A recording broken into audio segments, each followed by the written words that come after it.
आम ओडिशार विभिन्न जगार विभिन्न अंचल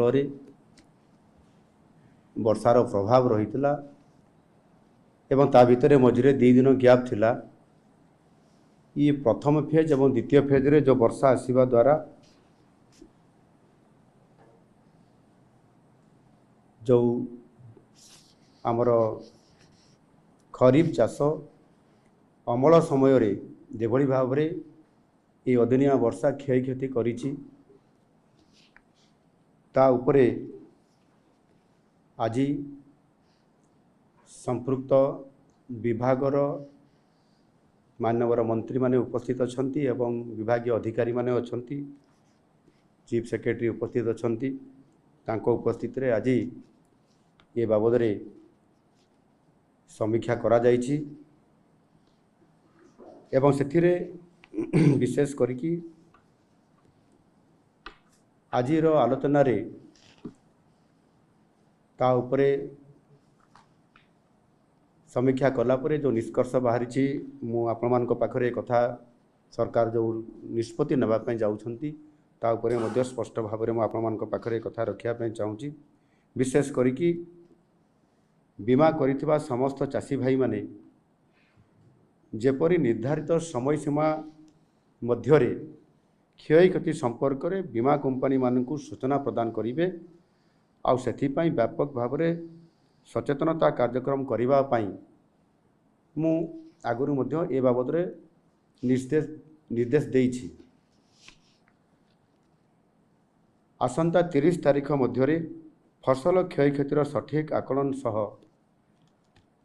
प्रकृत चाषी जो माने क्षय क्षतिर सम्मुखीन होइछंती समान को चिन्हट करिबा पाई मु निर्देश दउछि एवं बीमा करिथिबा और बीमा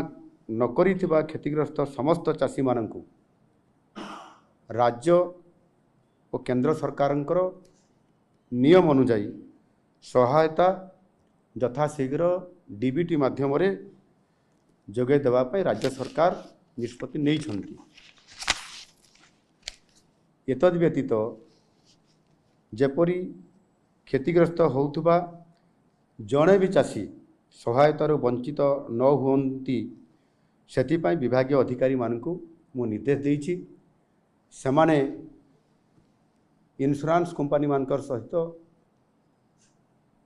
इन्शुरांस करि थाई पारंती किबा न करि थाई पारंती किंतु सेमानंकर मध्य समस्त चाषी मानकर जो माने पर्टिकुलरली क्षति हेछि सेमानक उपरे एहा गोटे रिपोर्ट आसीबो एवं सरकार सेथिपाई आवश्यक पदक्षेप निश्चित भाव में नेबे जो थे कि जड़े भी चाषी तार क्षय क्षति जहाँ होती से तार सरकारी साहाय्य पाइबार वंचित जेभली भाव में नहे। प्रधानमंत्री फसल बीमा योजना रे वर्तमान सुधा 1,26,000 चाषी क्षय क्षति संपर्क में सूचना से देइछंती। आसंता काली सुधा अर्थात आसंता काली रविवार सुधा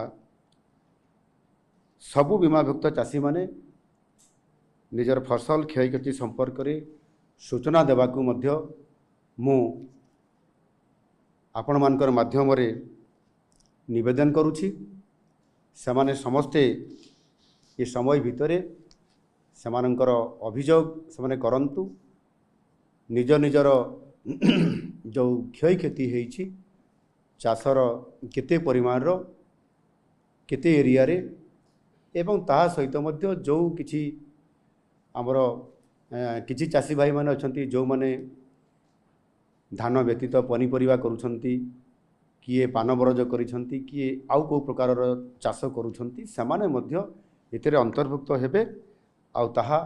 निश्चित भाव में सेमाने अभियोग करले से अनुसार सरकार संपूर्ण भाव में एथिरे समस्त को साहाय्य करिबा पाई समस्त प्रकार प्रस्तुति करुछंती समस्त को क्षतिपूरण भरणा दिया जिवो। क्षतिग्रस्त चाषी माने जो माने अभियोग करिवे सेमानक पाई आम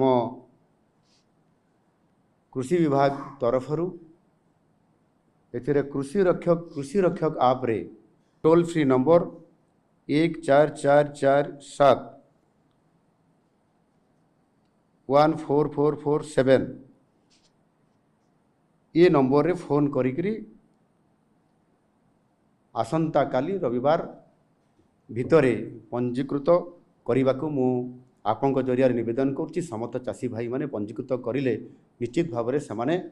एथिरे अंतर्भुक्त हो पारे एवं तापरे समस्त प्रकार आकलन कला परे समस्त क्षय क्षतिर किभली भाव से सरकार थारू तांकर समस्त प्रकार साहाय्य पाई पारिबे सेथि पई सरकार चाषी मान को निवेदन करुछंती।